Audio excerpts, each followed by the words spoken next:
नमस्कार। आप सभी का स्वागत है मेरे YouTube चैनल रीमेक एडुपाथ में।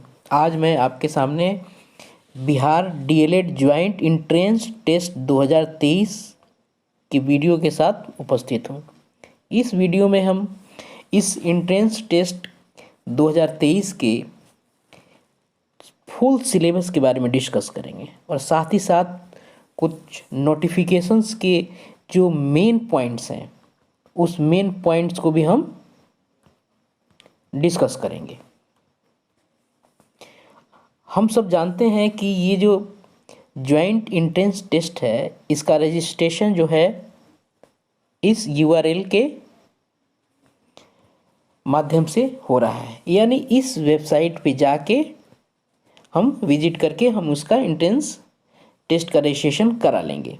आशा है कि हम बहुत सारे लोगों ने लगभग कर दिया होगा, जो बाकी होंगे तो एक्सटेंडेड टाइम जो 15/2/2023 तक के लिए की गई है उसमें वो कर लेंगे, उस तक सारी प्रक्रियाएं वो पूर्ण कर लेंगे। हम यह भी जानते हैं नोटिफिकेशन के माध्यम से आप सब अवगत होंगे, अगर जो नहीं अवगत हैं, कि इसमें जो मेनली रिक्वायरमेंट है जिस डॉक्यूमेंट्स की वो है matric marksheet, inter marksheet, Aadhaar card, photographs, signature, caste certificates if you required and residential certificates. ये कुछ मूल सर्टिफिकेट्स हैं और डॉक्यूमेंट्स हैं जो रिक्वायर्ड होंगी।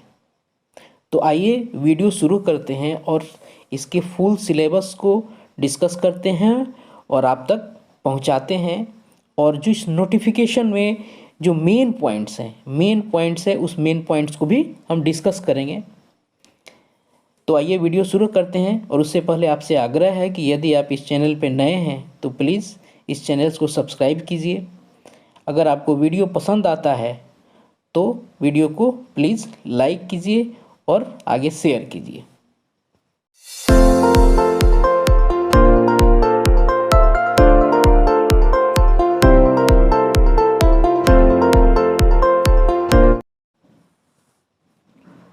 Importance dates. एप्लीकेशन जो है ये स्टार्ट हो गया है आपको 25/1/2023 से ही। जो अभी जो एक्सटेंडेड डेट आई है जो 15/2/2023 है, इसमें एप्लीकेशन का जो लास्ट डेट है वो 14/2/2023 ही रहेगा, लेकिन पेमेंट का जो लास्ट डेट है वो 15/2/2023 है। यानी 15/2/2023 तक ये सारे प्रोसेस को आपको कंप्लीट कर लेना है। अगर बात करें एप्लीकेशन फ़ी की, तो एप्लीकेशन फ़ी में आपको जनरल कैटेगरी के लिए अलग है, SC/ST कैटेगरी के लिए अलग है, और माध्यम जो होगा वो आपको क्या होगा। तो आइए देखते हैं। जनरल और EBC, EWS, BC इन सब के लिए जो है वो 960 रुपया है। SC/ST के लिए और दिव्यांग के लिए 760 रुपया है। पेमेंट कैसे होगा? जो इस एप्लीकेशन फ़ी का है ये होगा थ्रू क्रेडिट कार्ड हो सकता है, डेबिट कार्ड के थ्रू हो सकता है और नेट बैंकिंग के थ्रू हो सकता है। इनके माध्यम से हम पेमेंट प्रोसेस कर सकते हैं और पेमेंट करेंगे। अब एलिजिबिलिटीज़ क्या है? एलिजिबिलिटीज़ क्राइटेरिया क्या है इसका, इस एडमिशन टेस्ट के लिए? तो पहला है पास्ट हायर सेकेंडरी और it's equivalents examination with at least 50% marks, यानी कम से कम 50 मार्क्स जो +2 या उसकी इक्विवेलेंट कोई चीज़ है उसमें 50 मार्क्स होना मैंडेटरी है। दूसरा है there will be a relaxation, यानी 5% का रिलैक्सेशन होगा। किसके केस में? Minimum prescribed marks for candidate belonging SC/ST and PWD D के लिए। इनके लिए 5% का जो मार्क्स में जो प्रिस्क्राइब्ड मार्क्स हैं उसमें इनको रिबेट मिलेगा। एज लिमिट क्या है? एज लिमिट है इसमें, मिनिमम एज जो है वो 70 ईयर्स है और ऑल कैटेगरी के लिए। और कब कब 70 ईयर्स? यानी 1 जनवरी 2023 को। अब आता है आपका इसमें शेड्यूल क्या है? शेड्यूल क्या है? तो एक्टिविटी है date of filling application form joint entrance test, ये आपका है 25/1 से लेके 14/2/2023 तक। Date of issue of admit card and joint, यानी एडमिट कार्ड कब इशू होगा इसका? यह होगा 2/3/2023 यानी 2 मार्च को। अब date of conducting of joint entrance, यानी एग्ज़ाम इसका कब होगा? एग्ज़ाम जो है इसका कब होगा? वो होगा आपको 13/3/2023 से 20/3 तक, यानी 13 मार्च से लेके 20 मार्च तक हो जाएगा। और date of receipt of the objection on answer key from the candidate appeared DElEd GET. अब इस ज्वाइंट एंट्रेंस टेस्ट में जो अपीयर किए हैं लोग, अगर उनसे अगर आंसर की के बाद वो अगर कोई अपना ऑब्जेक्शन देते हैं तो उसके लिए डेट निर्धारित की गई है, वो है 27/3/2023 से लेके 23/3/2023। अब है first second third phase of admission, choice looking seat allotments, slide up etc in all DElEd colleges, यानी जो सीट अरेंजमेंट का है और जो जितने सीट अलॉटमेंट्स होंगे ये सारी प्रक्रिया जो है मई से लेके जून 2023 के बीच में चलेगी और ये सारी चीज़ें कंडक्ट होगी और उसको एग्जीक्यूट किया जाएगा। अब अगला चीज़ है कुछ इम्पोर्टेंट डेट्स हैं जिस पे हमने अभी कुछ देर पहले चर्चा कर ली है, इसको हम स्किप करते हैं और आगे बढ़ते हैं। अब एज लिमिट्स है। एज लिमिट्स क्या है? एज लिमिट्स है आपको 1/1/2023 यानी जनवरी, अभी हमने पीछे डिस्कस किया, जनवरी 1 को 17 वर्ष होना चाहिए। टोटल सीट है, टोटल सीट जो है हमारा 30,550 के करीब है, इसके राउंड अबाउट में है। अब ये जो एंट्रेंस टेस्ट है, यह एंट्रेंस टेस्ट किस मोड में होगा और कितने प्रश्न होंगे, आइए उस पर देखते हैं। ये जो एंट्रेंस टेस्ट है ये प्रवेश परीक्षा ऑनलाइन माध्यम यानी कंप्यूटर बेस्ड टेस्ट होगा ये, और इस परीक्षा में 120 प्रश्न पूछे जाएंगे जो वस्तुनिष्ठ और बहु वैकल्पिक होंगे। इस कंप्यूटर बेस्ड टेस्ट के लिए के नॉर्मलाइजेशन के लिए कुछ प्रोसेस हैं जो सामान्य प्रक्रिया हैं। ये जो एक प्रमुख चीज़ है यह जानना जरूरी है कि यह परीक्षा जो है 120 प्रश्न होंगे और 150 मिनट का समय यानी 2.5 घंटा का समय जो परीक्षार्थियों को मिलेगा। यह कंप्यूटर बेस्ड टेस्ट है, यह हमें ध्यान रखना है। 120 प्रश्न है और 150 मिनट यानी 2.5 घंटे का समय मिलना है।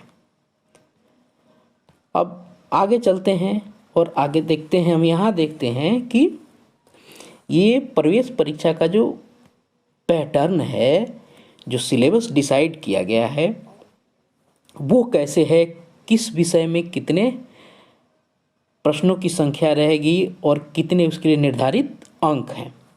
सामान्य हिंदी या उर्दू जो आपने अपना लैंग्वेज लिया है, प्रश्नों की संख्या 25 रहेगी और निर्धारित अंक 25 रहेगा। मैथमेटिक्स 25 प्रश्नों की संख्या रहेगी और निर्धारित अंक जो है वो भी 25 रहेगा, यानी एक एक अंक पड़ रहा है हर प्रश्न पे। विज्ञान में भी 20 प्रश्न होंगे, उसके लिए निर्धारित अंक 20 होंगे।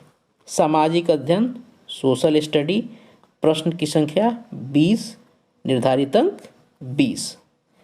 सामान्य अंग्रेजी जनरल इंग्लिश प्रश्नों की संख्या 20 और निर्धारित अंक 20 है। लॉजिकल एंड एनालिटिकल रीजनिंग यानी तार्किक एवं विश्लेषणात्मक क्षमता, लॉजिकल एंड एनालिटिकल रीजनिंग, इसमें 10 प्रश्न होंगे और इसमें निर्धारित अंक कितना होगा, वो भी 10 होगा। तो कुल मिला के प्रश्नों की संख्या 120 हो गई, निर्धारित अंक 120 हो गई। ये सिलेबस है और इस सिलेबस के अलग अलग टॉपिक्स हैं, इस पे हम आगे डिस्कस करते हैं क्रमशः। एंट्रेंस टेस्ट 2023 के लिए रजिस्ट्रेशन के लिए ये लिंक है, आप उससे डायरेक्ट भी जा सकते हैं, उसको कॉपी करके पेस्ट करके भी आप उस वेबसाइट पे जा सकते हैं जो रजिस्ट्रेशन के लिए है। वहाँ जाएंगे और आप उसको स्क्रॉल करके जो गाइडलाइंस है उसको पढ़ेंगे। जो वेबसाइट है वो पूर्व में उसका जो एड्रेस है URL है वो बताया गया है, और इसी क्रम में हम जैसे जैसे उसके होम पेज पे जाएंगे वो कुछ गाइडलाइन और निर्देश दिया है, उसको हम स्क्रॉल करके बढ़ेंगे और तब रजिस्टर नाउ करके हम आगे रजिस्टर करेंगे। जो वेबसाइट है वो register.cbtexam.in/BACB-DLED-JET की एड्रेस पे ये सारी चीज़ें उपलब्ध है। हम अभी रजिस्ट्रेशन वाले पेज पे हैं। रजिस्ट्रेशन में ये सारी चीज़ें आती हैं, आपका नाम, कैटेगरी आदि इत्यादि सब नॉर्मल चीज़ें पूछी जाती हैं, ईमेल आईडी, मोबाइल और अल्टरनेट मोबाइल नंबर। फिर इसको भर के हम कंटिन्यू करेंगे तो फिर आगे कुछ इसी तरह की आपके कैरियर से आपके मैट्रिक, इंटर, फोटोग्राफ, सिग्नेचर, इन सब चीज़ों के आधार के बारे में सब डिटेल्स के को सबमिट करने के लिए वो बोलेगा, इसके अनुसार हम उसको कर लेंगे। DLED संयुक्त प्रवेश परीक्षा पाठ्यक्रम, आइए हम इसको क्रमशः देखते हैं कि किस किस टॉपिक से कितने और कौन कौन से विषय के टॉपिक से प्रश्न आएंगे। तो आइए चलते हैं, देखते हैं। सामान्य हिंदी, जनरल हिंदी, यह जो है ये मैट्रिक स्तरीय रहेगा और इसके जो टॉपिक्स होंगे वो होगा आपको संधि प्रकार सहित समास रचना होगा। उसके बाद आपको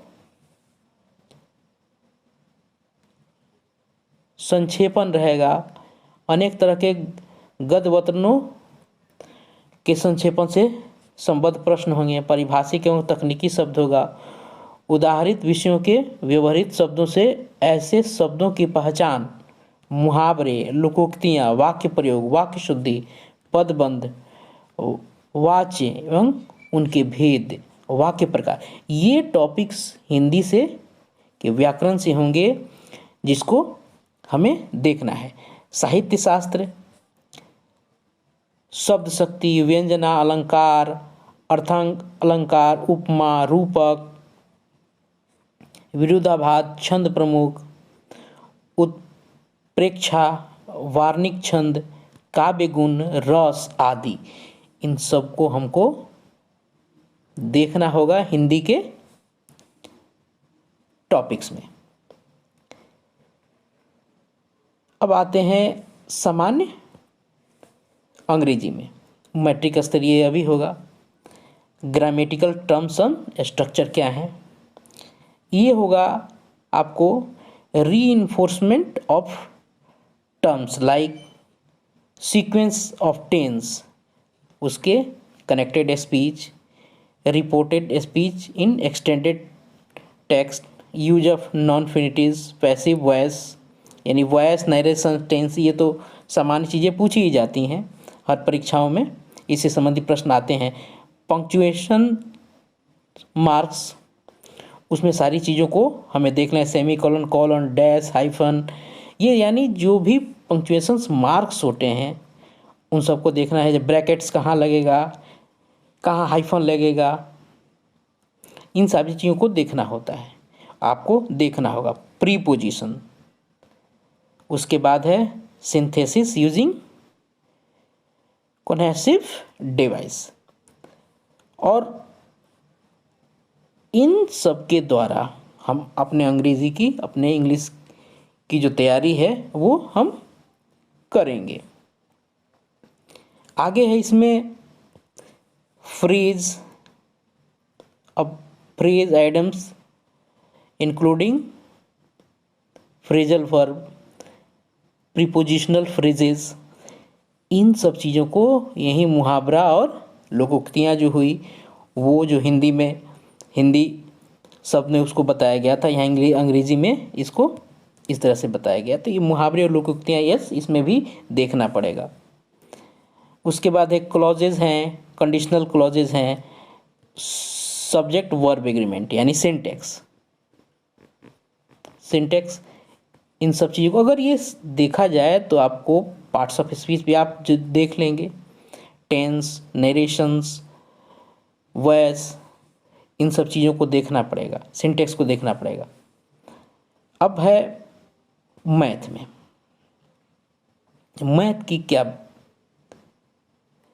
मैथ की जो टॉपिक्स जो उसके होंगे वो मैट्रिक स्तरीय होंगे। संख्या पद्धति, वास्तविक संख्या, बीजगणित, बहुपद दो चर वाले रैखिक समीकरण, बहुपद दो चर वाले रैखिक युग्म पद समीकरण, द्विघात समीकरण, अंकगणित, आवृत्ति, व्यावसायिक गणित, कमर्शियल मैथ, शेयर एंड लाभांश, बट्टा, चक्रवृद्धि ब्याज, किस्तों में भुगतान, नियामक ज्योमेट्री,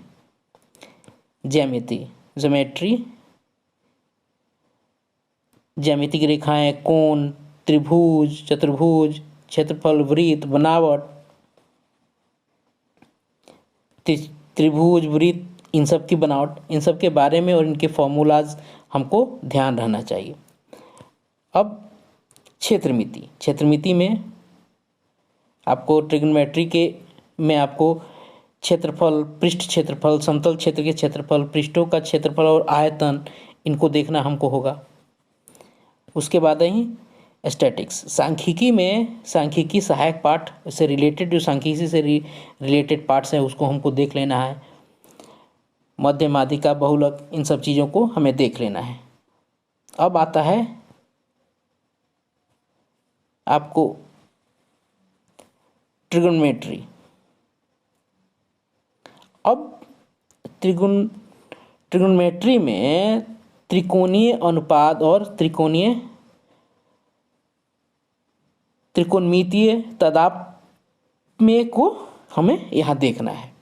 तो ये ज्यामिति, क्षेत्रमिति, सांख्यिकी और त्रिकोणमिति,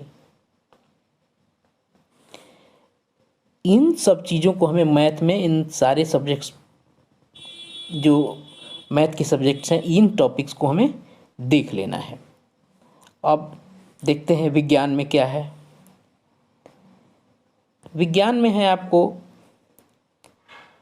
पादप एवं जंतु जनन गुणवत्ता सुधार के लिए चयन उर्वरक, खाद का उपयोग, यह मैट्रिक स्तरीय ही होगा।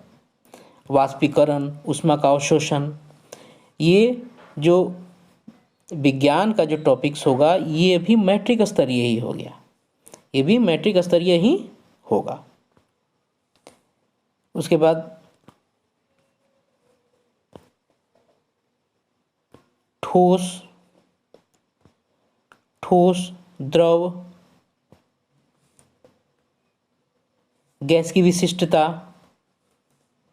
आकार, आयतन, घनत्व, पदार्थ की अवस्था में परिवर्तन, द्रवण, जमना, वाष्पीकरण, उसके बाद संघनन, ऊर्ध्वपातन, उसके बाद आपको तत्व, यौगिक मिश्रण, समांगी असमांगी मिश्रण,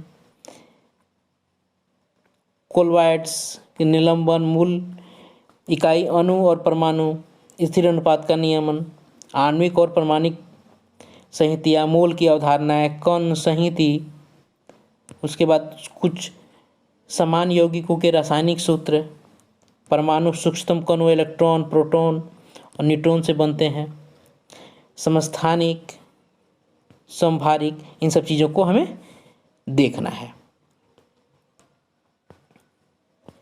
उसके बाद आता है पौधे और जंतुओं में विविधता। पौधे और जंतुओं में विविधता, इससे रिलेटेड चीज़ें देख लेनी है, जैसे वैज्ञानिक नामकरण, वर्गीकरण का उनका क्या आधार है, वर्गों और समूह का पदानुक्रम, पौधे के प्रमुख समूल, थैलोफाइटा, ब्रायोफाइटा, बैक्टीरिया, उनके लक्षण, टेरिफाइटा, जिम्नोस्पर्म, एंजियोस्पर्म, इन सब चीज़ों को हमें ध्यान देना है। उसके बाद आता है आपका टॉपिक जंतुओं में प्रमुख समूह, फाइलम के शुरू की क्लास वर्ग तक कोशिका, यानी इसमें जो सेल है, सेल से की समान जानकारी होनी चाहिए। मैट्रिक स्तरीय जो सेल के लिए जानकारी हमें आवश्यक होती है, उन सब चीज़ों को देखना है। कोशिका भित्ति, कोशिका झिल्ली, कोशिकांग, इन सब चीज़ों को हमें देख लेना है। उसके बाद है क्लोरोप्लास्ट, माइटोकॉन्ड्रिया, रिक्तिकाएँ, अंतर्द्रव्य जलिकाएँ, गोल्जिकाएँ केंद्रक, क्रोमोजोम, यानी सेल की जो भी अंदर उसके कारक हैं, तत्व हैं, जो उसके अस्थायी ऊतक और जंतु ऊतक की संरचना, 4 प्रकार के जंतुओं में, अंग, अंगतंत्र, जीव, यानी सेल की सब चीज़ों को हमें ध्यान रखना है, उसको देखना आवश्यक है। उसके बाद है हमें सूक्ष्म जीवों, जीवाणुओं, प्रोटोजोआ से उत्पन्न होने वाले रोग, ये बहुत ही इम्पोर्टेंट पॉइंट्स है, इस पे फोकस आवश्यक है, इस पे रहना चाहिए। और उसके बाद है पदार्थों का अंतरकोशिकीय और एवं किसी लिविंग सिस्टम में कोशिकीय वातावरण, विशरण, विनिमय, पोषण, जल, खाद्य पदार्थों का परिवहन, उत्सर्जन, आदान प्रदान में विशरण, विनिमय की भूमिका। उसके बाद आता है गति, विस्थापन, वेग, समान वेग, असमान वेग, सरल रेखीय अध्ययन, त्वरण, समान त्वरित गति के लिए वेग, समय ग्राफ, ग्राफीय विधि द्वारा गति के समीकरण, समान वृत्तीय गति का प्रारंभिक ज्ञान, इन सब चीज़ों को हमें देखना है। अब है उसमें बल, गति, न्यूटन के गति के नियम, पिंड का जड़त्व, गति, इन सब चीज़ों को हमें देख लेना है। संवेग संरक्षण के सिद्धांत, यह इम्पोर्टेंट पॉइंट्स है बहुत ज़्यादा। क्रिया प्रतिक्रिया बल, गुरुत्वाकर्षण के जो नियम्स हैं, पृथ्वी के गुरुत्वाकर्षण के बल, गुरुत्व के कारण, त्वरण, संहति और भार, स्वतंत्र रूप से गिरता हुआ पिंड, इन सब चीज़ों को हमें ध्यान देना है।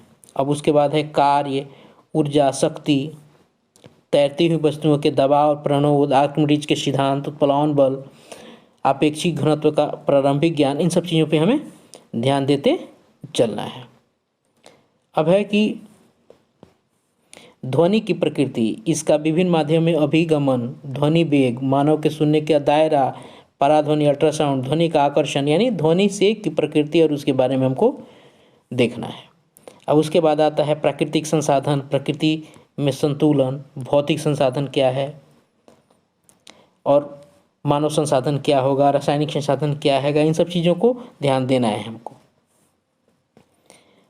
वर्षा लाने में भूमिका, वायु की भूमिका, वायु चलना, और पूरे भारत में जो वर्षा लाने की जो मानसूनी जो व्यवस्था है, उसमें वायु की भूमिका, वायु का चलना, इन सब चीज़ों की की क्या भूमिका रहती है, इन सब चीज़ों को जरूर देखना है। वायु जल मृदा प्रदूषण, उससे परिचय, उसका संक्षिप्त परिचय, जो परत्स हैं उसको हमें देखना है, कितने परत्स हैं, कितने मंडल्स हैं, ओजोन परत के क्षेत्र और उसके संभावित खतरे, जैव भू रासायनिक चक्रण, चक्रीय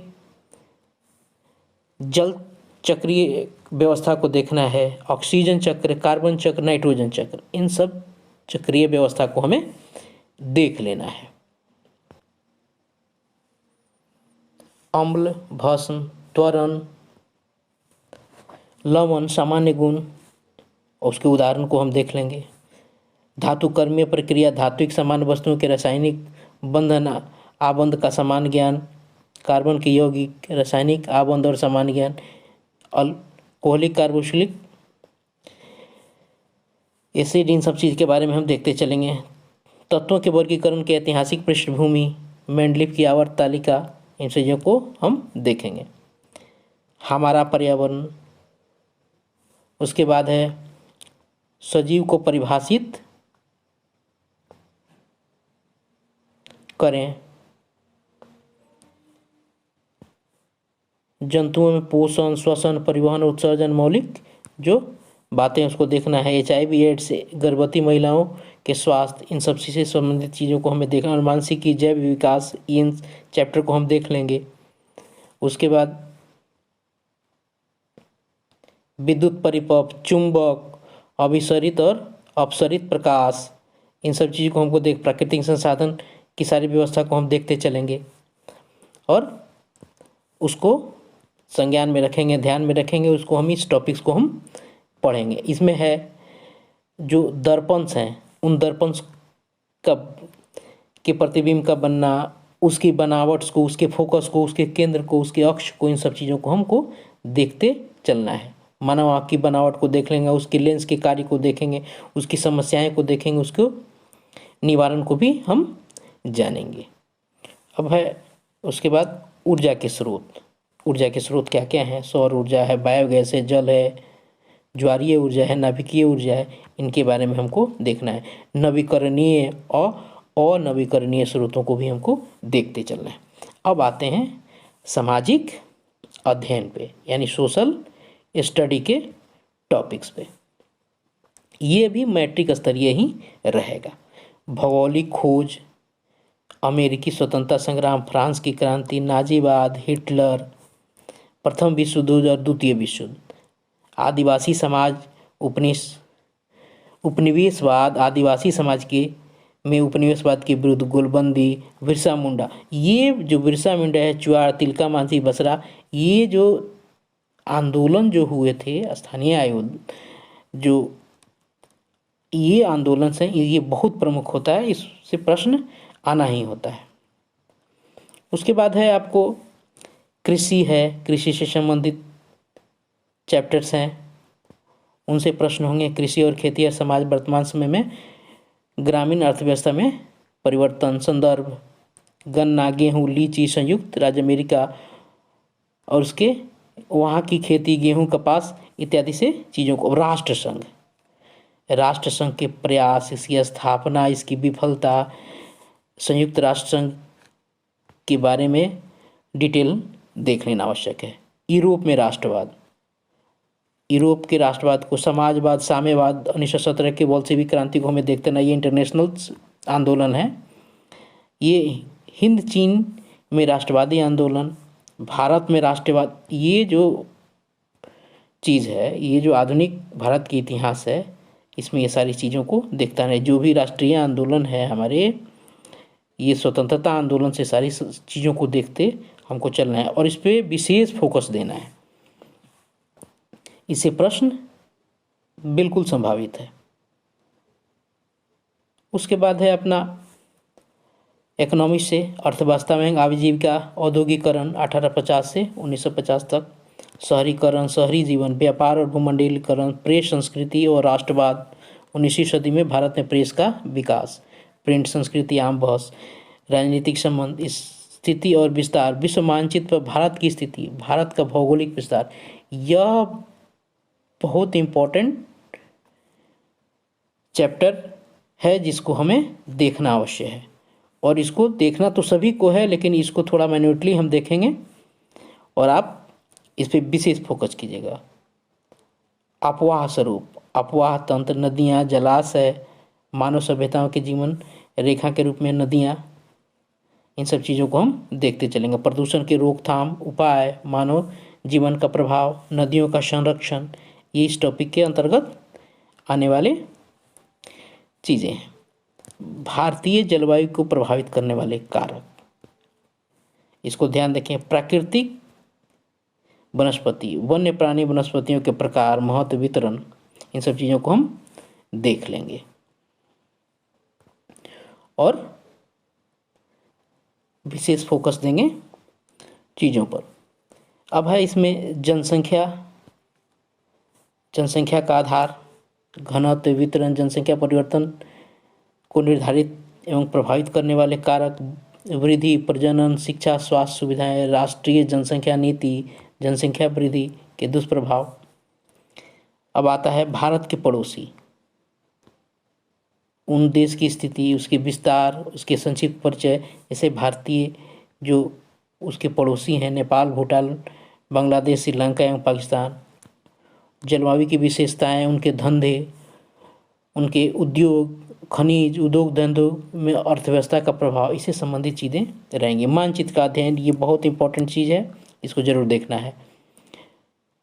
मापक की परिभाषा, उपयोगिता, मापक प्रदर्शन की विधियाँ, सरल और तथा तुलनात्मक मापक, इन चीज़ को देखना है। क्षेत्रीय अध्ययन, भूमिगत जल स्तर में गिरावट, कारण, उपाय, भूमि उपयोग के स्वरूप में परिवर्तन, प्रदूषण, प्रकार, कारण एवं बचाव। संसाधन, संसाधन जो प्राकृतिक संसाधन है, मानव संसाधन है, और जो संसाधन है उसको हमें देखते चलना है। संसाधन के महत्व, संसाधन के नियोजन, उनके सतत विकास, यानी संसाधन से जो भी चीज़ें हैं, प्राकृतिक संसाधन हो गया, मानव संसाधन होगा, मानवीकृत संसाधन हो गया, और इन सब चीज़ों के बदलते स्वरूप और पे ध्यान देना है। भूक्षरण और भू संरक्षण की क्या व्यवस्थाएं होनी चाहिए, कैसी होनी चाहिए, उस पर ध्यान देना है। कृषि संसाधन, रोजगार, यानी कृषि से रिलेटेड चीज़ें इस टॉपिक में आएंगी। जल संसाधन, खनिज संसाधन, वन और वन प्राणी संसाधन, शक्ति संसाधन, निर्माण उद्योग, परिवहन, संचार एवं व्यापार, बिहार प्राकृतिक संसाधन, जनसंख्या। ये बिहार से टॉपिक्स है, ये बिहार फोकस में रहेगा, इस पे ध्यान देना है। वो यहाँ के नगरों के विकास, इन सबको हमें देखना है। ये टॉपिक्स, ये बुलेट पॉइंट्स में, ये मोस्ट इम्पॉर्टेंट में बिहार टॉपिक्स है ये। उसके बाद है आपको समकालीन विश्व के लोकतंत्र, लोकतंत्र का व्यापक अर्थ, संविधान निर्माण। ये जो पॉइंट है, ये इस पे विशेष फोकस हमें रखना होगा। उसके बाद है लोकतंत्र में चुनावी, चूँकि संविधान निर्माण है, उसकी सारी कितनी कमेटियाँ हुई थी, कौन कौन कमेटी क्या करता था, उसकी स्थापना कैसे हुए थे, उसका पूरा का पूरा निर्माण कैसे हुआ था, पूरा स्ट्रक्चर कैसा था, उस स्ट्रक्चर को हमें जरूर ध्यान में रखना होगा। उसके बाद है भारत में चुनावी प्रणाली, निर्वाचन क्षेत्र, आरक्षित, अनारक्षित, मतदाता सूची, यानी चुनाव से संबंधित चीज़ों को हमें ध्यान रखना है। उससे रिलेटेड जो भी पॉइंट्स हैं उसको हमको देखते चलना है। संसदीय लोकतंत्र की संस्थाएं क्या क्या हैं, प्रधानमंत्री, राष्ट्रपति, उसके मंत्री परिषद, उच्च न्यायालय की तीनों संस्थाओं, उच्चतम न्यायालय, उसके तीनों संस्थाओं के अंतर संबंध, जो संसद है, राष्ट्रपति है, यानी प्रधानमंत्री, मंत्री परिषद, व्यवस्थापिका, कार्यपालिका और न्यायपालिका, इन सब के अंतर संबंध को भी हमें ध्यान में रख के चलना है। लोकतांत्रिक आधार, मौलिक आधार, अधिकारों का बढ़ता दायरा, मानवाधिकार, सूचना का अधिकार, शिक्षा का अधिकार भी हमें देखते चलना है। जो RTE है इसको जरूर देखना है। सत्ता की हिस्सेदारी, लिंग भेद और सांप्रदायिक विभेदों, इन सब चीज़ को देखना है। सत्ता में हिस्सेदारी एवं कार्य प्रणाली, लोकतंत्र में प्रतिस्पर्धा और संघर्ष, ये चीज़ें हैं, इन पॉइंट्स को देख लेना है। राष्ट्रीय विकास में योगदान, ये सारी चीज़ें ये पॉलिटी की चीज़ें हैं, इसको हमको देखते चलना है। अब है लोकतंत्र की उपलब्धियाँ, उसके बाद है लोकतंत्र की चुनौतियाँ। ये जो कुल बात थी ये सामान्य अध्ययन यानी सामाजिक अध्ययन, सोशल स्टडी के पॉइंट्स थे और इसी पॉइंट से क्वेश्चन आएंगे। उसके बाद है आपका लॉजिकल एंड एनालिटिकल रीजनिंग, ये रीजनिंग है। इसके टॉपिक्स हैं जो क्लासिफिकेशन है, सीरीज़ है, कोडिंग डिकोडिंग है, ब्लड रिलेशन है, डायरेक्शन सेंस टेस्ट है, लॉजिकल वेन डायग्राम है, अल्फ़ाबेटिकल टेस्ट सेटिंग है, अरेंजमेंट्स है, मैथमेटिकल ऑपरेशंस हैं।